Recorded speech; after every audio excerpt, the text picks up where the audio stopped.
Selamat datang di podcast Gaptek Bisa Profit, dimanapun Anda berada, Sobat Gaptek yang nonton kami lewat YouTube.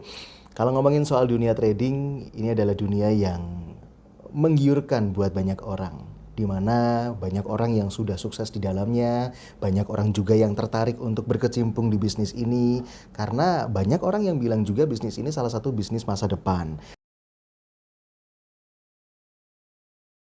Di mana semuanya sekarang sudah serba online, nggak usah perlu kalau jualan konvensional harus keluar rumah, harus kulaan barang seperti itu ya. Tapi kalau dunia forex, dunia yang berbeda, perdagangan yang lebih simpel dan semuanya serba online. Maka dari itu kita akan bahas dari hal-hal yang sederhana, apa yang sudah dilalui, perkembangan dunia forex serta isu-isu masa kini. Bersama dengan saya, namanya mirip dengan saya. Kalau saya Nathan Aditya, ini adalah Bapak Aditya dari Monex Indonesia. Selamat datang Pak Aditya di Gaptek Bisa Profit.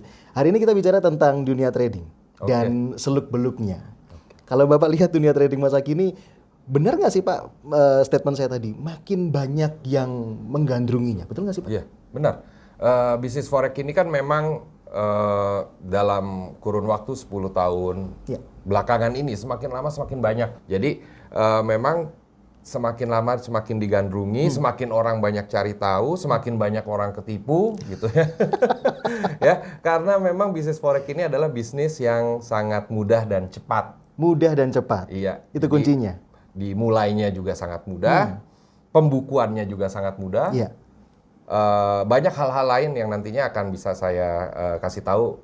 Kenapa disebut bisnis forex itu sebagai bisnis forex mudah dan cepat gitu. Maka dari itu banyak yang tergiur gitu ya Pak ya. Dan tidak sedikit juga yang akhirnya datang, meluncur, masuk ke bisnis ini tanpa wawasan, tanpa pengalaman, akhirnya ada oknum-oknum yang bisa memanfaatkannya gitu ya Pak ya. Saya pernah mendengar di sebuah seminar di sebuah seminar perekonomian negara.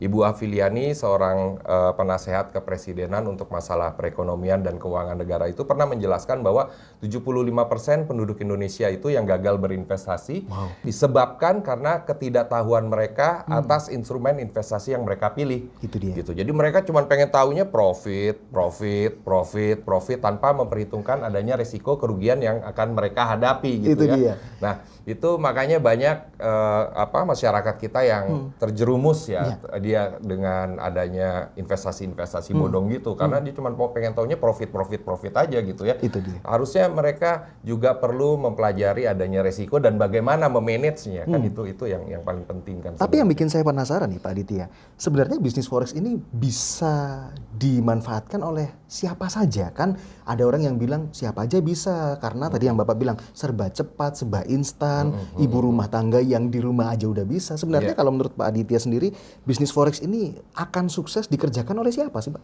Iya, jadi untuk beberapa nasabah gitu ya, saya rasa apalagi yang dia sudah memiliki penghasilan bulanan yang sudah pasti gitu ya. Bisnis forex ini bisnis yang mudah dan cepat itu bukan berarti mudah untuk mendapatkan profit gitu, bukan ya, tapi mudah untuk dijalankan, simple, bisa kapan aja dilakukannya karena pergerakan marketnya 24 jam. Jadi siapa aja bisa menggunakan itu gitu ya. Memang masyarakat Indonesia itu sangat membutuhkan, apalagi para trader ya, sangat membutuhkan fasilitas-fasilitas atau sosok seperti yang ada di GBP ini, Gaptek Bisa Profit ini ya, karena memang GBP ini tidak semata-mata menjual something, menjual robot, tapi dia juga mengedepankan edukasi. Itu dia. Itu yang perlu kita lebih banyak lagi orang-orang yang seperti Pak Leo lah ya, boleh kita sebut Pak Leo yang punya GBP ini, Gaptek Bisa Profit ini, kalau semakin banyak berarti semakin banyak juga masyarakat yang akan mendapatkan edukasi bisnis forex dengan baik gitu dan bermanfaat buat mereka. Jadi siapa aja sebenarnya bisa trading. Asal bukan berarti wah saya pengen ikutan bisnis forex, saya pengen cepat kaya ya, jangan begitu juga gitu. Baik. Layaknya sebuah bisnis ya Pak ya, ada proses yang harus dilalui. Iya, sebenarnya kan semua bisnis itu kan saya bisa bilang sebenarnya kan rugi. Iya. Sebenarnya rugi. Kita misalkan Bapak misalkan membuka sebuah restoran dengan dana 100 juta. Buka restoran itu kan sebenarnya uang 100 jutanya itu sudah rugi di depan. Itu dia. Ya kan sudah rugi di depan untuk biaya operasional, belum untuk biaya franchise, Betul. ya kan biaya franchise saja untuk sekelas yang cuman booth aja yang suka ada di depan di depan minimarket. minimarket itu aja kan franchise-nya udah 35 juta. Betul. Biaya renovasi, biaya equipment, biaya variabel, biaya gaji karyawan itu udah rugi semua di depan kan? Betul. Rugi 100 juta gitu kan. Nah, di saat kita buka restoran, kita mendapatkan omset di bulan pertama itu misalkan 5 juta, itu kan belum profit. Itu dia. Baru menuju ke BEP. Benar. Nah, bedanya kalau di bisnis forex ini, kita punya dana 100 juta, kita coba menjalankan bisnis forex ini, kerugiannya itu sudah bisa kita ukur dari awal. Saya pengen bisnis forex dengan dana 100 juta, tapi kerugian saya 30% aja. Begitu kan? Kalau kita buka bisnis konvensional, sudah rugi di depan. Semuanya udah dihabisin di depan gitu ya. Nah, kalau di bisnis forex ini, pada saat kita kita mulai bisnis forex, mau pakai robot, mau pakai sinyal, silakan ya, bebas ya. Nah, terus dia sudah ukur, wah saya cukup kerugian saya 30% aja. Ya udah, berarti begitu kena 30% kita bisa stop. Berarti kuncinya adalah bagaimana kita bisa cerdas mengelola modal. Iya. Nah, misalnya saya kasih contoh. Silakan. Misalkan saya menjalankan bisnis forex 100 juta mulainya. Bapak menjalankan bisnis restoran atau salon, restoran lah ya. 100 juta juga. Oke, di bulan pertama di bisnis forex saya rugi 5 juta misalkan. Bapak di bulan pertama untung 5 juta. Terus kita salaman, kita berhenti bisnis yuk. Siapa yang lebih berani berhenti? Saya rugi baru 5 juta, Bapak masih, walaupun dapat omset 5 juta, Bapak udah masih rugi 95 juta. Ya kan, itu perbandingannya lah ya. Iya. Ini yang membuat banyak orang akhirnya tergiur akan bisnis forex dengan keuntungan yang dapat dikelola, kerugiannya juga dapat dikelola seperti itu ya Pak ya.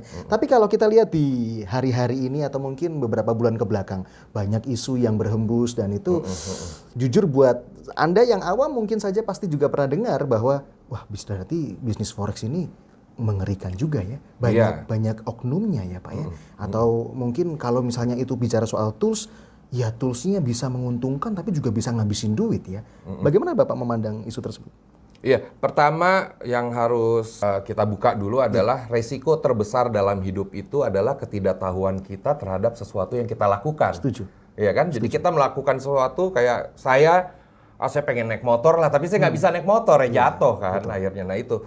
Saya nggak bilang semua orang Indonesia, tipikal orang Indonesia beberapa lah ya gitu ya. Dia sangat mudah untuk diiming-imingi sebuah profit yang besar, profit yang pasti gitu ya, setiap bulan dapat 30% gitu ya.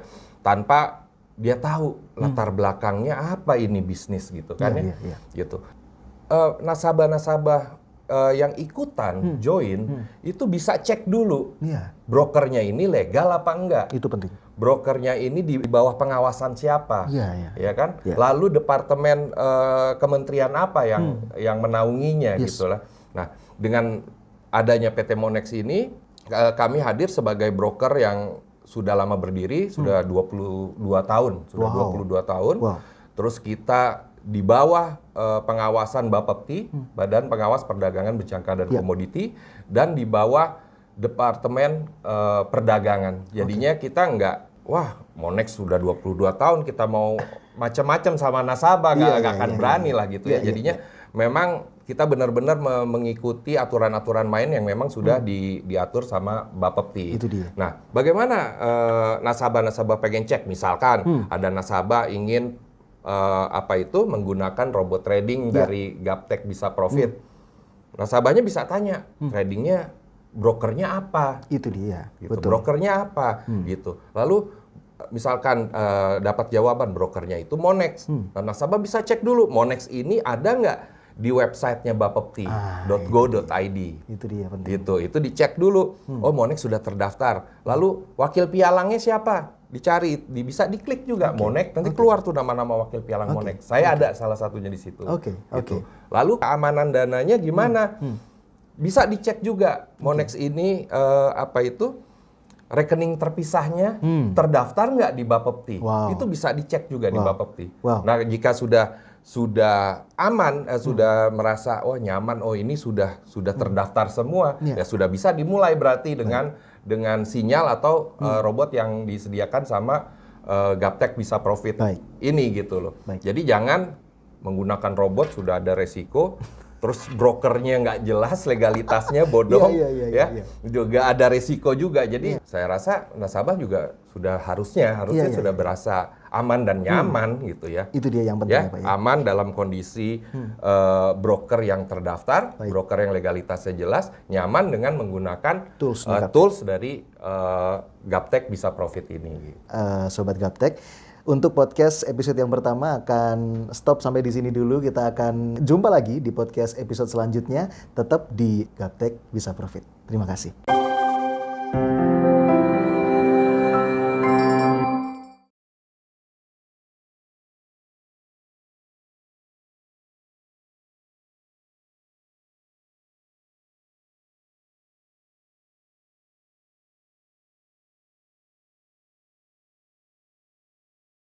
Yang tertipu atau terjerumus itu dari tahun ke tahun itu totalnya itu triliunan loh Pak. Jadinya sangat banyak sekali. Berarti kan tingkat kepercayaan masyarakat terhadap bisnis ini kan sebenarnya tinggi. Yes.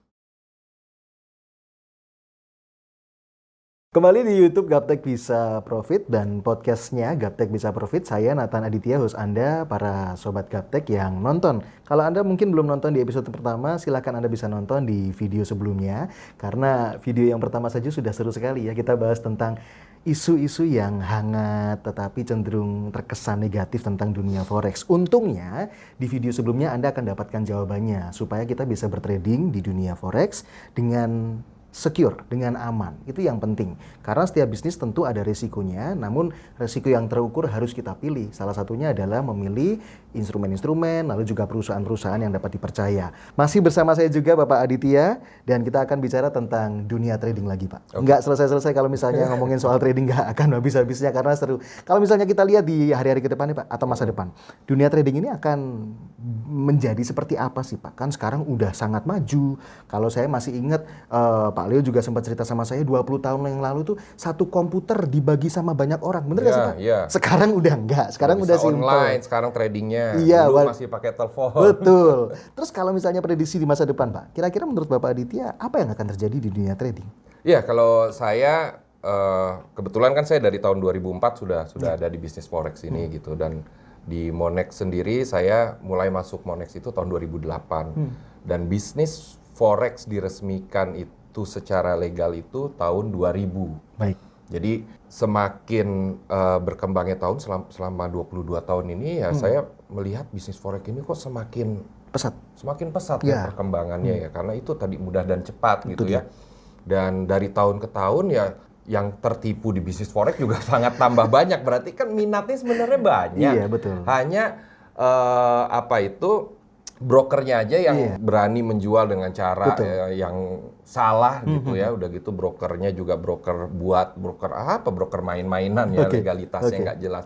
Nah itu dengan yang tertipu atau terjerumus itu dari tahun ke tahun itu totalnya itu triliunan loh Pak. Jadinya sangat banyak sekali. Berarti kan tingkat kepercayaan masyarakat terhadap bisnis ini kan sebenarnya tinggi. Yes. Cuman dia tidak tahu cara berbisnis di bisnis forex ini seperti apa gitu. Nah, makanya disebut bisnis karena ya ada juga sih nasabah yang melakukannya trading for living ya, karena tapi itu benar-benar nasabah yang sudah paham lah ya, sudah bisa dibilang advance gitu. Nah, sebenarnya bisnis forex ini sangat simple dan sangat mudah dijalankan karena sebenarnya kalau kita bisa menganggap bisnis forex ini sebagai acuan untuk menambah cash flow bulanan kita, menambah ya dari cash flow yang memang sudah kita dapat setiap bulan.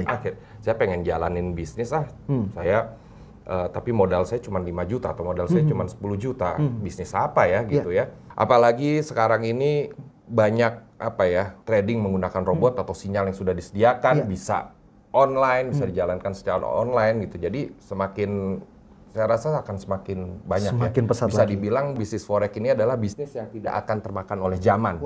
Dia ada karena sangat simpel. Tinggal bagaimana menyiasatinya untuk bisa mendapatkan peluang profit dengan resiko yang bisa kita ukur dari awal. Itu dia. Gitu, ya. Karena yang bikin capek memang ya Pak ya, segala macam bisnis yang bikin capek itu adalah kalau ngikutin tren. aduh lagi nggak tren nih, Iya, lagi kopi tren bikin bisnis kopi misalnya, kafe misalnya ya. Terus yang beberapa waktu lalu juga lagi tren, sekarang udah nggak tren. Bikin capek loh ya Sobat Gaptek. Tapi kalau bisnis yang tidak termakan oleh zaman, tren apapun bisa tetap eksis, bisa tetap pesat perkembangannya. Ini salah satu bisnis yang bisa Anda pilih. Tadi Bapak sempat bilang, ini yang saya mau dalam tanda kutip todong ya. Di episode pertama Bapak memberikan permisalan modal 100 juta. Yang sekarang ini permisalannya beda loh Sobat Gaptek. 5-10 juta. Langsung datang ke Gaptek, bisa nggak sih bisnis trading dengan modal segitu? Ini yang saya bikin penasaran Pak Aditya. Emang bisa? Iya, kalau zaman dulu, zaman 10 tahun yang lalu, zamannya forex itu belum bisa menggunakan menggunakan volume lot yang lebih kecil, hanya bisa 1 lot gitu ya. Dibutuhkan modal jaminan yang sangat besar dengan modal jaminan 100 juta gitu ya. Nah, lalu beberapa tahun kemudian Monex menyediakan fasilitas 0,1. 0,1. Ya, berarti bisa dimulai dengan 10 juta. Baik. Untuk bisa melakukan transaksi. Nah, sekarang Monex sudah meluncurkan dari bulan Mei kemarin itu namanya lot mikro. Apa itu Pak? Lot mikro itu ya lot yang sangat kecil. Jadi nasabah dengan modal Rp500.000 saja sudah bisa melakukan transaksi trading di bisnis forex gitu ya. Nah, hanya ada beberapa robot atau beberapa sinyal yang memang ketahanan dananya harus sekian loh, nggak bisa 500.000 gitu. Nah, itu harus kita cermati juga dan harus kita ikuti masukan itu gitu. Karena kita tidak terus kepengen nasabah, oke, buka aja akun 1 juta main lot mikro, tapi money manajemennya akhirnya jadi bingung karena terlalu sempit dananya gitu loh. Nah, idealnya dengan adanya lot 0,01 ini, dana yang dibutuhkan biasanya idealnya itu sekitar 10 juta. Baik. 10 juta itu udah cukup lah untuk trading menggunakan robot atau menggunakan sinyal-sinyal yang diberikan oleh Gaptek Bisa Profit ini. Jadi memang nasabah bisa buka dari dana Rp500.000, tapi untuk kita dapat melakukan money management yang tidak sempit lah ya, menggunakan robot ya, saya menyarankan itu di angka 10 juta. Baik. Gitu. Padahal angka itu aja sudah menarik buat sebagian Anda mungkin ya. Sekarang bisnis apa dengan modal segitu ya kan? Dan mungkin bayangan kita kalau bisnis trading, waduh modalnya pasti besar nih ya. Apalagi ntar harus pakai tools, harus pakai ini, harus pakai itu, makin besar lagi. Tapi ternyata tidak. Dengan akun mikro dan yang disarankan oleh Bapak Aditya adalah modal ya standarnya 10 jutaan. Seperti itu ya Pak ya. Terakhir di episode kali ini Pak Aditya, saya penasaran. Kenapa Monex sekarang, atau mungkin dari Bapak Aditya sendiri memandang trading dengan menggunakan tools. Ini kan sedang tren juga. Ini Bapak membacanya tren yang seperti apa sebenarnya? Bagus. Jadi dalam melakukan bisnis itu sebenarnya kita tidak bisa bilang resiko itu hanya uang aja. Gitu. Resiko terbesar sebenarnya sebelum uang itu adalah resiko waktu. Iya kan? Betul. Kalau kita buka bisnis konvensional, ya kita harus ada restoran lah, kita harus tungguin restorannya, tamunya, habis itu kita lihat pembukuannya bagaimana, sudah cocok apa tidak, ya kan? Nah, jika kita melakukan bisnis forex, apalagi dibantu dengan tools yang disediakan oleh Gaptek Bisa Profit ini, waktu kita jadi semakin fleksibel dan efisien gitu ya, tidak perlu memantau market, ya kan? Walaupun juga itu tidak membutuhkan waktu lama sebenarnya. Jadi kita sambil bekerja, kita sambil happy sama keluarga, ya uang kita terus berputar. Itu dia. Dengan resiko yang kita udah ukur, resiko keuangan yang sudah kita ukur, dan waktu kita nggak ada resiko. Baik. Ya, karena kita tidur pun robot pasti bekerja. Itu dia. Ya kan? Robot pasti bekerja, atau kita lagi ada waktu senggang, lagi di rumah pulang kerja, dapat sinyal trading, entry. Kalau kurang yakin nggak usah entry. Jadi benar-benar enak ya untuk masalah waktu, fleksibel time and place ya, jadinya benar-benar bisnis yang enak sebenarnya, apalagi menggunakan strategi sistem otomatis ini jadinya lebih enak. Menarik ya, bukan hanya financial freedom tapi juga time freedom ya Pak. Itu yang dipentingkan dalam sebuah bisnis. Episode kedua akan saya tahan sebentar, akan ada episode selanjutnya, jangan kemana-mana. Buat Anda yang belum subscribe di YouTube Gaptek Bisa Profit, saya harap Anda sudah subscribe ya untuk lihat dan dengarkan serta simak episode selanjutnya di podcast Gaptek Bisa Profit.